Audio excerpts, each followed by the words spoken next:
Maradona, lo marcan dos, pisa la pelota Maradona, arranca por la derecha el genio del fútbol mundial, y es el tercero a tocar para Borruchaga, siempre Maradona, genio,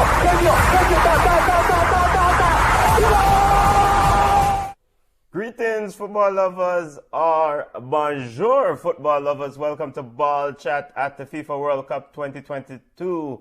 We'll take a look. This is a series of episodes where we take a look at the teams of the FIFA World Cup 2022.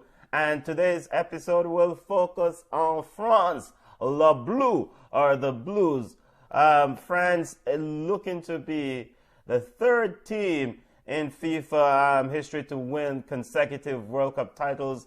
They're looking to join the illustrious Italian team of 1930, illustrious Italian outfit of 1934 to 38, and who won consecutive World Cup titles. Also, that magnificent Brazilian team of 1958 and 62, who won consecutive titles. So, Le Bleu is looking to join that those two magnificent teams. That the only two teams to have won consecutive World Cup titles. Of course, France, the defending champion from the 2018 version of the World Cup. Now let's take a look at the group that the French team will play out of. France will be in Group D. They have Australia, Denmark, and Tunisia as company. Now, no disrespect to Australia, Denmark, and Tunisia. Big up on yourself. Shouts out to my Australian listeners. Shout out to Ball Chat Australian listeners, to Denmark, our Danish listeners, our Tunisian listeners. But we know this group belongs to the French team. They're the ultimate favorites to win this group. Anything but first is a failure for this French team in this group. So they're in the group with Australia, Denmark, and France, overwhelming favorites. The schedule for the French team looks something like this. France will kick off their World Cup against Australia on Tuesday the 22nd. Then they'll play Denmark on the 26th. And they'll wrap up their group play against Tunisia on Wednesday the 30th. And football family, the French team we know can be great and can be piss poor at the World Cup. Excuse my French, so to speak. So, on Wednesday the 30th, they should win this group. But we know that the French team has had issues before. So, kicking off their schedule, they'll face Australia on the 22nd, and they'll play Denmark on the 26th, and they'll wrap up their group play on the November 30th against Tunisia. Important players for this French team. Important player for this French team is the one Kylian Mbappe. I mean, this is another evolution in this kid's career. Highly talented, could be one of the best players in a few years, if not the best player in a few years. What I'm looking forward to see is Kylian Mbappe. Does he continue to evolve into a player that shares the football, or he still stick in his old ways or current ways of just trying to do it all by himself? Karim Benzema is also going to be huge for that outfit. What is Karim Benzema's role?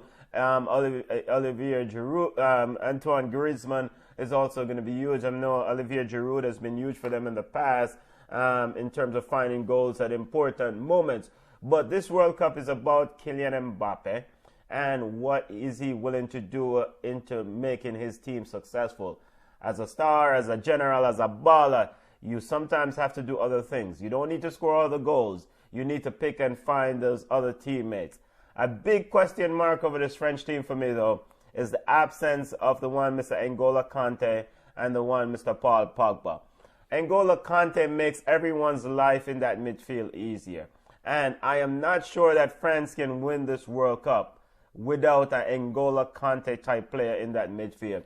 I know they have Camavinga, I know they have Tchouaméni, I know they have Rabiot, I know they have Fofana as midfielders, and these are talented players in their own right. But to me, there's just too many question marks around the absence of N'Golo Kanté and the absence of Mr. Paul Pogba. Those players are huge in this French team.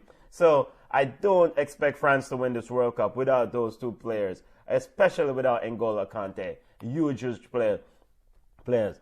Let's take a look at the French history at the World Cup.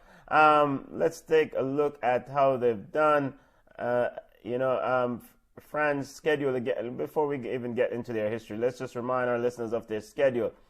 France kicks off their World Cup against Australia on the 22nd, and then they'll play Denmark on the 26th, and they'll wrap up against Tunisia. Now, France has have some amazing players, but the greatest French player to have laced them up is the one and only Mr. Zinedine Zidane, the one and only himself. I mean, there's no question mark about the role, that the impact on French football and world football that Zinedine Zidane has. He's the greatest French player to ever lace them up. Michel Platini was excellent. Thierry Henry was excellent for them. But Zinedine Zidane demonstrated to this French team the need, the hunger to win something when they won that 98 team. And he brought that team to the success, to glory. So, greatest French player, in my opinion, is the one, Mr. Zinedine Zidane. Scored 2 goals in that final of the World Cup in '98. And for the history of this French team at the World Cup, they've been ever present. Like I said, they've been champions twice. They won it in '98. They've won it in 2018. So they're looking to be consecutive titles. Looking for consecutive titles. Looking to join Italy and Brazil as the only other 2 teams to have done it.